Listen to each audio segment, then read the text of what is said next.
This incompetent will finally be shamed. After this deal, she's done for. My eyes were fixed on the text message glowing on Richard's tablet screen, my coffee cooling in my hands. The words hit me like ice water in my veins. 6 months.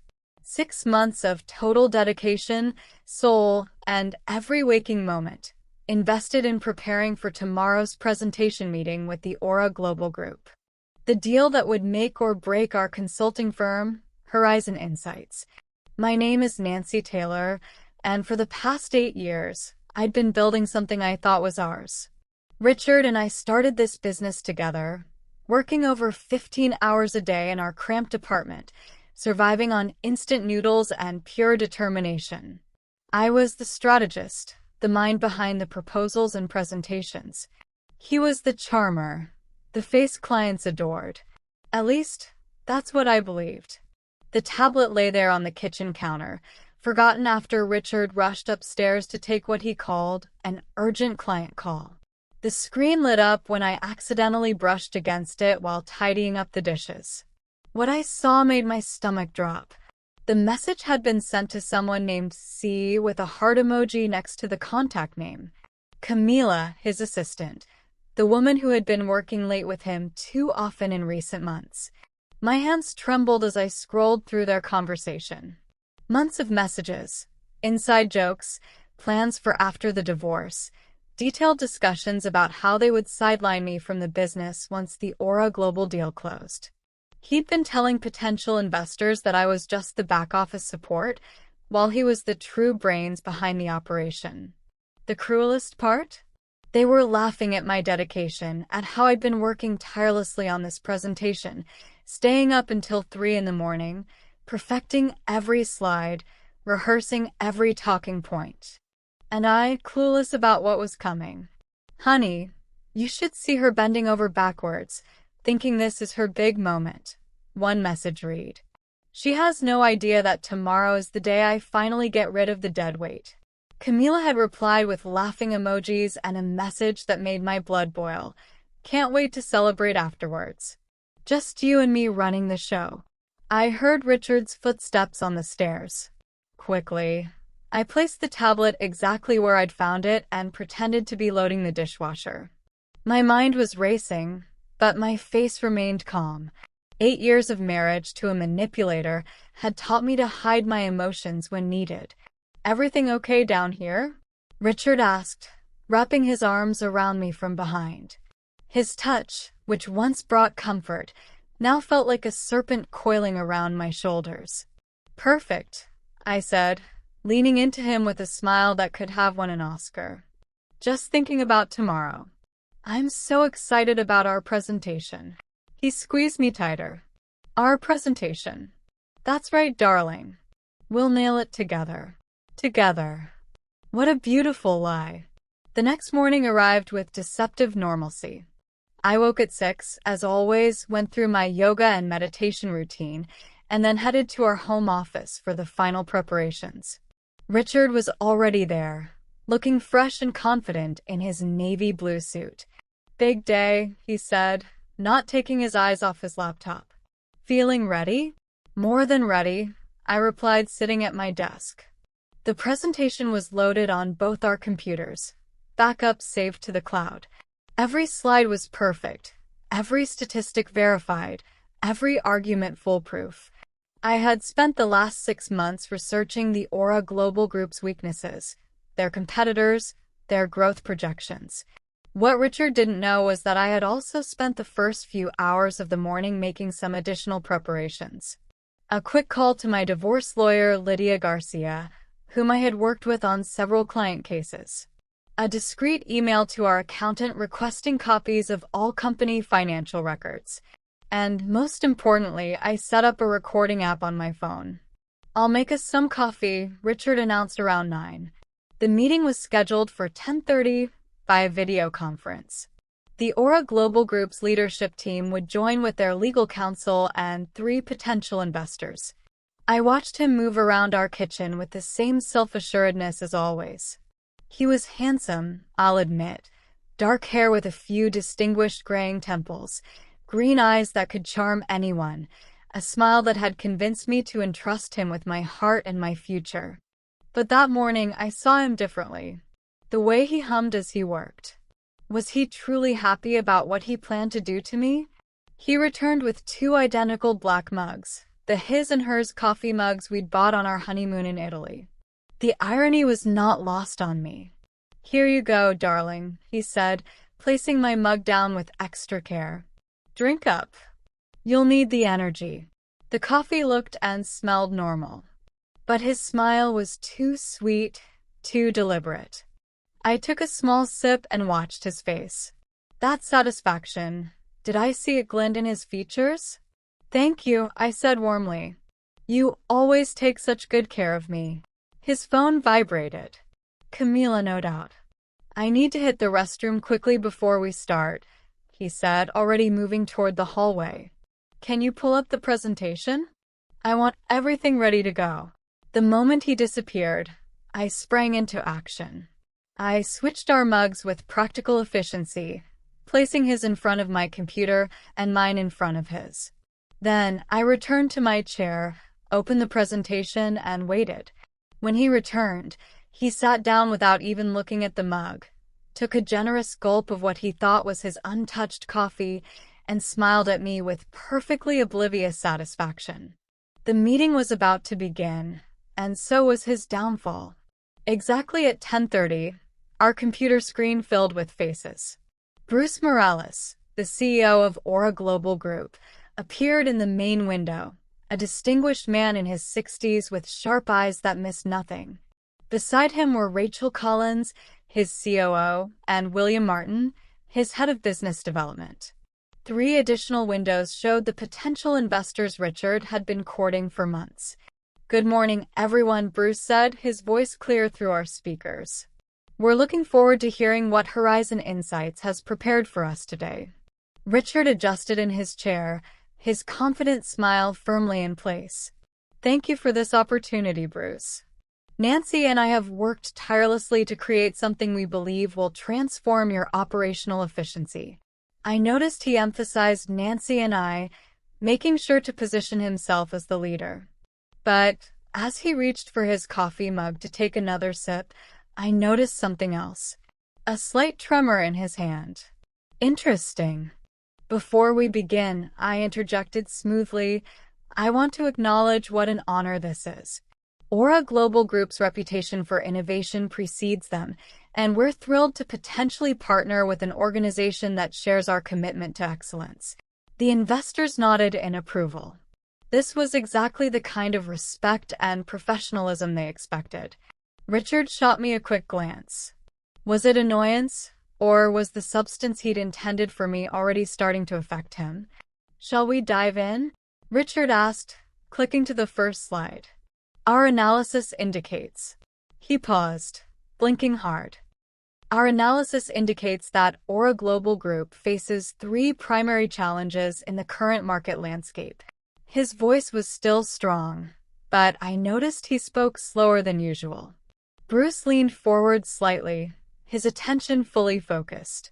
"The first challenge," Richard continued, "is operational redundancy across your regional offices. Our research shows." Another pause. He rubbed his temple with his free hand while picking up his coffee with the other. "Shows that you could achieve 18% greater efficiency through streamlined processes." I watched the investors' faces. They were listening intently, but I could see subtle signs of concern starting to creep in. Richard was stumbling a bit over words that should have been obvious to him. "The second challenge involves data integration," I said, seamlessly taking over. "Your current systems operate in silos, which creates delays in decision-making and reduces your competitive edge." As I spoke, Richard took another long gulp from his mug. The irony was exquisite. He was essentially poisoning himself with his own treachery. But I kept my expression neutral, professional. This had to look natural. "Richard, would you like to elaborate on the technical aspects?" I asked sweetly. He blinked several times, clearly trying to focus. "Yes, absolutely. The technical aspects are quite complex, but essentially, His words were beginning to slur, almost imperceptibly. Bruce's eyebrows raised slightly. In the business world, this kind of unprofessional behavior during a crucial presentation was career suicide. And Richard was about to get much, much worse. Richard. Rachel Collins' voice cut through the silence as my husband stared blankly at the screen, his mouth slightly agape. 20 minutes had passed since the meeting began, and what had started as subtle fogginess was now becoming impossible to ignore. "I'm sorry," Richard said, shaking his head vigorously. There's something." He reached for his coffee again, taking another gulp, as if that would clear his mind. The substance, whatever it was working exactly as he'd planned for it to work on me. The data integration challenges are significant. It was then that Bruce Morales' expression shifted from polite attention to genuine concern. "Mr. Taylor, are you feeling well? Perhaps we should reschedule if you're unwell." I saw my opening. "Bruce, if I may," I said, my voice calm and professional. "Richard has been working incredibly hard to prepare this presentation. He was up until 4 in the morning last night making final adjustments. Perhaps I should take over while he regains his composure." It was a masterful play. I appeared thoughtful and professional, while subtly implying Richard's behavior was due to exhaustion, not incompetence. But, more importantly, I was positioning myself to save what he was destroying. "That would be appreciated," William Martin said from his window. "We are very interested in hearing the full proposal." Richard tried to protest. "No, I'm fine. I can." But as he tried to stand, he swayed slightly and had to grip the edge of the table. The investors exchanged knowing glances. "Please, darling," I said, rising and gently placing a hand on his shoulder. "Let me handle this. You've worked so hard." To the camera, I added, "I know every detail of this proposal as well as Richard. We've been true partners in developing this strategy. What I didn't mention is that I had developed 90% of it myself. Richard had been the face of the presentation, but I was the brains behind every analysis, every recommendation, every innovative solution we were proposing." I smoothly slid to the next slide. "As I was saying, your data integration challenges create a ripple effect throughout your operation. Our analysis of your Q3 reports shows that information delays have cost you approximately $2.5 million in lost opportunities." Now I was in my element. This was what I was born to do: take complex business problems and craft elegant, profitable solutions. As I spoke, I watched the investors' faces transform from concern to interest and, finally, to genuine excitement. Furthermore, I continued, clicking to a detailed chart I had spent weeks perfecting. "Our proposed implementation timeline will see you achieve measurable results in 90 days, with full optimization achieved in 6 months. Bruce leaned back in his chair, clearly impressed. "Those metrics are quite ambitious, Ms. Taylor. How confident are you in those projections?" "Completely confident," I replied without hesitation. We modeled these scenarios using data from 3 comparable companies, and in each case, our methods outperformed projected outcomes. Behind me, Richard was desperately trying to regain his composure. He had managed to sit down, but his face was pale and he was blinking repeatedly, as if trying to clear his vision. "This is impressive work," Rachel Collins said. "The depth of the analysis is exactly what we hoped to see." "Thank you," I said. "This project represents months of research and strategic thought. We understand you have multiple consulting firms competing for this contract, which is why we've gone far beyond superficial recommendations." In my peripheral vision, I could see Richard fumbling with his coffee mug again, clearly confused as to why he was feeling worse instead of better. He had planned to watch me humiliate myself, to use my supposed failure as justification to push me out of our business. Instead, he was witnessing my professional finest while experiencing the very fate he had planned for me. But this was just the beginning. The best was yet to come. If we can move to the implementation timeline, I said, you'll see that we've broken the project into 3 distinct phases, each with measurable milestones and success metrics. Bruce Morales nodded in approval, but his attention kept drifting to Richard, who was now gripping the arms of his chair as if the room were spinning. Mr. Taylor, are you certain you don't need medical attention? This was the moment I had been waiting for. I said, Richard, why don't you step away for a few minutes? Get some fresh air, perhaps splash some water on your face. I can handle the rest of the presentation. Richard looked at me with confusion. He was beginning to realize something was seriously wrong, but he couldn't grasp what. Yes, maybe that's a good idea, he mumbled, struggling to stand. As he shuffled out of the room, swaying slightly, I turned to the camera with a concerned but professional expression. I apologize for the interruption. My husband has been under tremendous pressure lately. He's incredibly dedicated to this project. Of course, Rachel Collins said gently. Please continue. This presentation is fascinating. And I did. Without Richard's presence, I felt a freedom I hadn't experienced in years. This was my work, my expertise, my moment to shine. I powered through the remaining slides with precision and passion, addressing every question with a detailed knowledge that clearly impressed our audience. Your competitive analysis is particularly thorough, William Martin commented. How did you obtain such detailed insights into Aura Global Group's market position? 3 months of deep research, I replied honestly. I personally interviewed 12 industry experts, analyzed 5 years of market data, and conducted focus groups with your target audience. This isn't theoretical. It's based on real-world intelligence. I could see the excitement building on their faces. These were business people who appreciated depth, and I had given them exactly what they were looking for. My phone, which I had set to record at the start of the meeting, was capturing everything. Not just the presentation, but also Richard's gradual deterioration and my seamless transition. Evidence that would be crucial for what was to come next. Ms. Taylor, Bruce said as I neared the final slides. This level of preparation is exceptional. How long have you been developing these strategies? I've been working on variations of this approach for over 2 years, I said. When we learned about the opportunity to work with Aura Global Group, I adapted and refined these concepts specifically for your needs. What I didn't mention is that Richard had contributed virtually nothing to the strategic development. He was focused on schmoozing potential clients at expensive dinners, while I did the real work of building our business.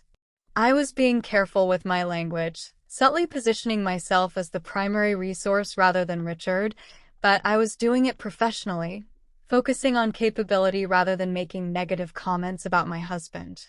As we moved into the final phase of the presentation, I felt a surge of confidence I hadn't experienced in months. This was going better than I ever imagined. And best of all, Richard was missing his own professional destruction.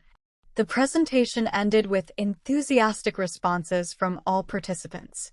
Bruce Morales seemed genuinely thrilled. Rachel Collins asked detailed follow-up questions, and the investors were clearly impressed with what they'd seen. Ms. Taylor, that was exceptional, Bruce said. I have to ask, is this level of strategic thinking typical of your work? Yes, I replied confidently. I believe in going beyond superficial analysis to uncover true opportunities for growth and efficiency. How quickly could you initiate implementation if we move forward? William Martin asked. Immediately, I said. I've already cleared my schedule in anticipation of this project. My full attention would be dedicated to ensuring Aura Global Group's success. Again, I was careful to use I instead of we. Not inaccurately, I truly would be the one doing the work, but also strategically positioning myself as the primary resource. It was then that Richard stumbled back into the room, looking even worse than when he'd left. His face was ashen. He moved unsteadily, and there was genuine confusion in his eyes. How's it going? He slurred, his words noticeably drawn out. Now, the contrast was stark. I was delivering an impeccable presentation with confidence and expertise, while he could barely form coherent sentences. The image was devastating for him. "We were just discussing implementation timelines," I said softly, as if speaking to someone clearly unwell. "Why don't you sit down, dear?" Bruce Morales's expression had shifted to one of concern mixed with professional evaluation. What he was witnessing would raise serious doubts about Richard's capacity to handle a multi-million-dollar project. "Mr. Taylor," Bruce said carefully, "perhaps we should continue this conversation when you are feeling better." No, Richard protested, trying to inject energy into his voice. "I'm fine, just tired. Let me walk you through the final recommendations." But as he tried to advance to the next slide, he clicked the wrong button and accidentally closed the presentation entirely. The ensuing confusion, his desperate attempts to reopen the file while clearly struggling with basic computer functions, was painful to watch. "It's all right," I said softly, reopening the presentation on my computer and sharing my screen. "Technical difficulties happen. Here we go." I guided the discussion through the final points with professional grace, making Richard's struggles seem like minor hiccups rather than major red flags. But the damage was done. Those business leaders had seen all they needed to see. At the end of the meeting, Bruce made a comment that sent shivers down my spine. "Ms. Taylor, your expertise is exactly what we're looking for. We'll be in touch very soon with our decision." Not your firm's expertise, not Horizon Insight's expertise, but my expertise. After we ended the call, Richard collapsed into his chair, confused and exhausted. "What happened?" he asked. "I was fine this morning, and then suddenly—" "You've been pushing yourself too hard," I said with feigned sympathy. "Perhaps you should go lie down. I'll take care of any client follow-up." As he struggled to get up and shuffled off to our bedroom, I was left alone in our office, contemplating what had just occurred. The meeting had gone better than I had ever imagined. I not only salvaged what Richard had tried to destroy, but also potentially secured the biggest contract of our careers. But, more importantly, I had documented everything. The recording on my phone captured not only Richard's deteriorating condition, but also his admission that he felt fine that morning before drinking the coffee he had prepared himself. The trap he had laid for me had caught him. And now it was time to spring some traps of my own. Within an hour of the meeting ending, I was already implementing the next phase of my plan. Richard was upstairs, sleeping off the effects of the substance he intended to use against me, while I methodically worked to secure my future and expose his betrayal. First, I called my lawyer. "Lydia, it's Nancy Taylor. We need to meet today. I have proof my husband attempted to drug me, in addition to documentation of his plans to steal our business." "Nancy, that's a serious accusation. What kind of proof are we talking about?" "Audio recordings, text messages, and witness testimony from a business meeting where he, inadvertently, drugged himself with whatever he put in my coffee. Can you meet me at 4 this afternoon?" Next, I forwarded the screenshots I had taken of Richard's text conversation with Camila to my secure email account. Then, I sent a carefully worded email to Bruce Morales. "Dear Mr. Morales, thank you for your time today. I would like to personally follow up on a few details of our presentation. As you may have noticed, my husband appeared indisposed during our meeting. This morning's incident made me realize I need to address some personal matters that may affect our professional relationship. I want to assure you that my commitment to this project remains absolute, and my ability to deliver results is in no way compromised by these personal circumstances. I will be available by email and phone for any questions you may have." It was professional, but it hinted at underlying issues without being explicit. Bruce Morales was astute enough to read between the lines. Finally, I called our accountant and requested an emergency audit of all company finances. I need documentation of who contributed what to the business, including intellectual property, client relationships, and financial investments. By 3 o'clock that afternoon, I had also visited our bank and opened a separate business account in my name alone, transferring funds I could prove I had personally contributed to the firm. Intellectual property rights were trickier, but Lydia would help me sort that out. Richard was still asleep when I left for my meeting with my lawyer. I left a note saying I had gone out to run some errands and would be back for dinner. Let him think everything was normal for a few more hours. The irony was delicious. He had spent months plotting to push me out of our business, thinking I was too naive and trusting to notice. But his own arrogance had blinded him to the most important fact: I built this company. I was the strategist, the researcher, the one who created the solutions our clients paid for. He had been just the pretty face delivering my work. Now, he was about to find out exactly what happened when you underestimated the woman who had made his success possible. At 6 that evening, I returned home to find Richard awake but still groggy, sitting at the kitchen table with a cup of tea. The irony of him drinking something I had prepared was not lost on me, though this time it was just harmless chamomile. "Feeling better?" I asked, putting down my bag and affecting a concerned tone. "I don't understand what happened," he said, rubbing his temples. "I felt fine this morning, and then suddenly I could barely think straight during the meeting. I probably messed everything up." "Don't worry about it," I said softly. "I managed to salvage the presentation." In fact, Bruce Morales seemed quite impressed with our work. Richard looked up at me suddenly. "Our work?"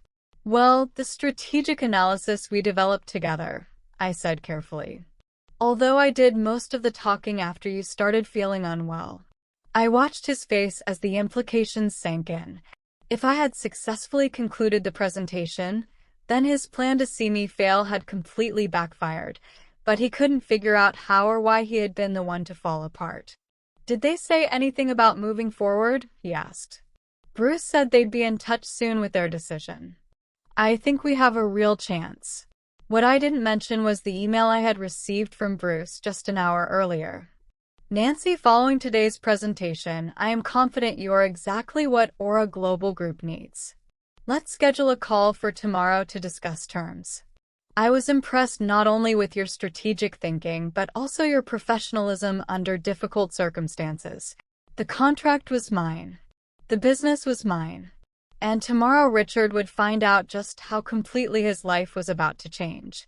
As we sat there, eating dinner, I reflected on how poetic justice could be. He tried to drug me for professional humiliation. Instead, he drugged himself. The revenge was only just beginning, but it was already more satisfying than I had ever imagined. 6 months later, I sat in my new office, overlooking the city center, reviewing the latest quarterly reports for the Aura Global Group project. The results had surpassed even my most optimistic projections. We had achieved a 25% increase in efficiency and saved $4.2 million in the first phase alone. The divorce was swift and decisive. Dr. Lydia presented such compelling evidence of Richard's attempted sabotage and planned theft that his lawyer advised him to settle quickly. I retained full ownership of Horizon Insights, along with our client list and all intellectual property I could prove I had developed.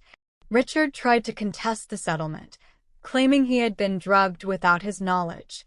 But when the toxicology report revealed traces of a mild sedative, something easily obtainable but requiring premeditation to use, combined with his text messages plotting to remove me from the business, his credibility completely collapsed.